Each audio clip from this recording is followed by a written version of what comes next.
conversation with Sravanth Arullu, and he's the co-founder and CEO of Avataar. And we're here on the sidelines of AWS's AI Conclave in Bengaluru.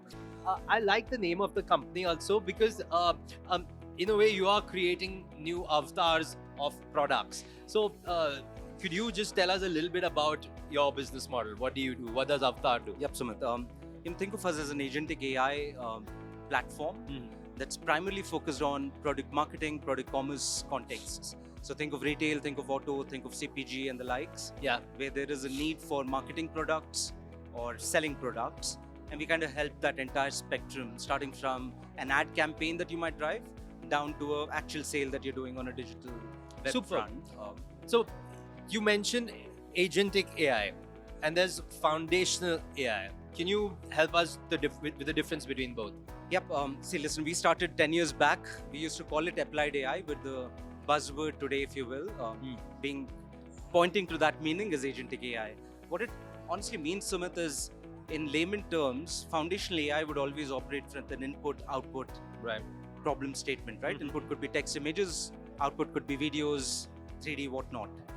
And equally, an industry, however, think of our clients, they're not in the business of creating videos. Videos are a means to the outcome of selling more products. And so their problem statement evolves from I need videos to I need better performing videos, right? And that's where the gap starts existing between a foundational output, which is a video output, to a video that needs to go live, help sell our brands more, increase conversions, reduce return rates, a lot of those KPIs, right? So agentic AI is the layer that bridges the gap between a foundational output to a specific industry need. And so it operates with a different problem statement altogether, but kind of leverages the capability of a Fantastic.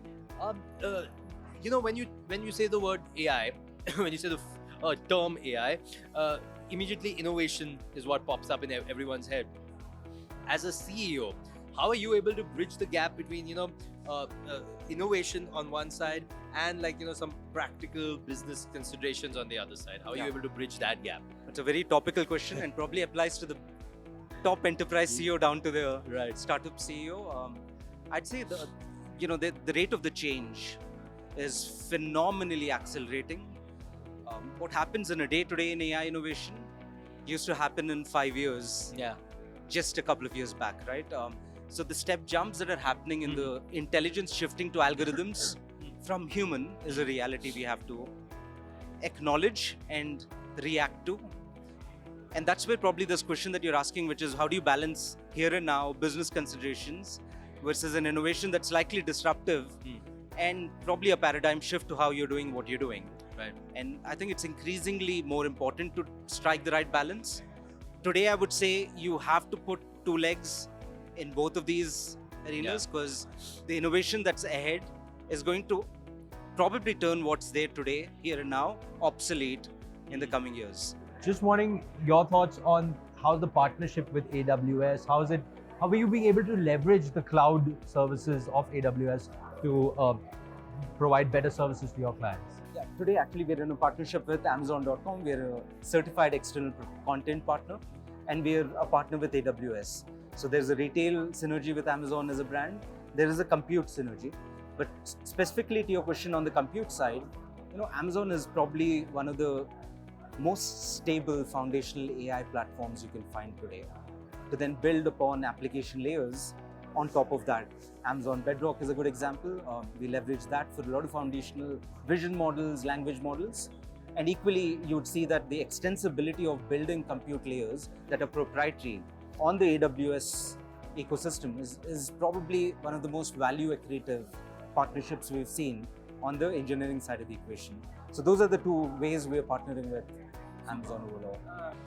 Earlier, you were talking about how people are also looking for how better performing videos. For videos to perform better, they need to be more creative. They need to have better storytelling. They need to have better retention. How are you seeing AI playing a role in this and also helping improve efficiency? Yep, very good question. I would say if I look at my application, there's an aspirational emotional connect aspect to it. which is called impulse intent, Mhm. and there is a utilitarian product features, an ice maker machine within a refrigerator Right. kind of a context. And I would say we have different agents today, worker agents, that come and do these jobs. So there is an agent that's focused on the creative side, increasing the aspirational emotional connect that happens when you watch, say, a video. And equally, there is a worker agent that's thinking about what are the features that matter to the consumers, and how do I convert that purchase intent into a here and now purchase, right? And you have to work backwards from the consumer psychology for each such use case. Think of the underlying root causes and build worker agents that are primarily specialized around those topics. The importance of training the AI, because one thing that's also spoken about AI is the hallucinations.